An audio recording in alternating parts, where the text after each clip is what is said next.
abakungubazi abatali bamu boogedde ku mugenzi ng'abadde omusajja omukozi era ayagala ennyo emirimu gye.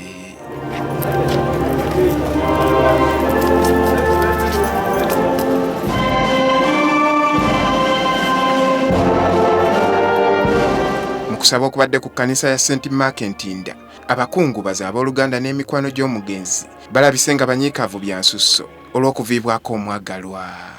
Omubiri gw'omugenzi gutuusiddwa mu kkanisa ku ssaawa nga 4:30 era mu kaseera katono ddala okusaba ne kutandika.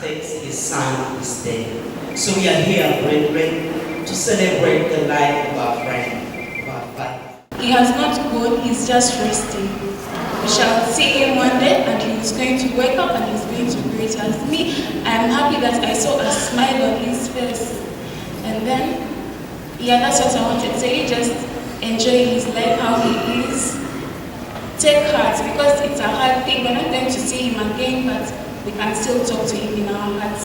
General Jeje Odongo yakiikiridde Pulezidenti Museveni n'ayogera ku mugenzi ng'abadde omusajja empajiruwaga mu ggye lya UPDF era agenda okubeera omuzibu okuzzaawo. Ye mukwano gw'omugenzi Nfanfe Brigadier Stephen Lwabantu ayogedde ku bimu ku byafaayo by'omugenzi n'omukwano gwabwe ogumaze akabanga akawanvu ddala. David has been a good friend, a trusted friend. A good husband, a good father. What hurts me most? On Thursday, when he came from India, when I went to his house, something which comes to my mind, he told me that, Stephen, I thank you very much for being a good friend for all these years. It's very painful.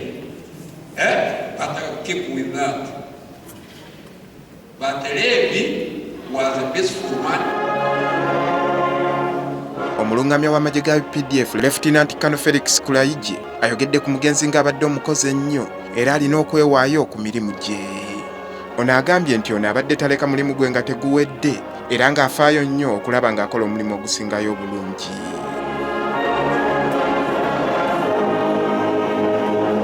Obwetowaze bwe kyokka ng'ate musajja mukozi atakoowa. Omusajja abadde tekuluntaza wadde wa kitiibwa kinene wadde abadde siniya nnyo mu revolution yaffe wadde abadde n'ebitiibwa bingi wadde akoze emirimu mingi mu ggwanga lino abadde tekuluntaza.